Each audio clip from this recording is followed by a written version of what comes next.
Europe needs to have something like this.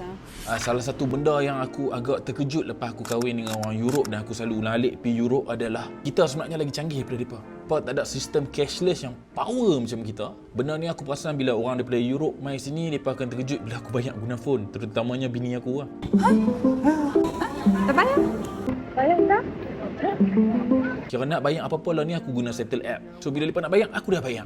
Guna telefon, scan macam tu lah bayar. Bagi kita benda ni dah normal, tapi bagi mereka macam oh, Asia power. Kita punya sistem cashless ni pembayaran tu laju. Hang boleh beli groceries, hang boleh bayar parking. Semua benda boleh settle guna phone. Paling bini aku terkejut baru-baru ni adalah bila nak isi minyak tak payah beratok. You don't need to go to counter. Use your phone. Settle. Aku sendiri agak culture shock sebab proses dia tu adalah aku buka settle app, aku tekan purchase fuel tu, pilih pam minyak, dia dah detect location kat Petronas mana. Tu aku isi jumlah, aku isi. You may start fueling now.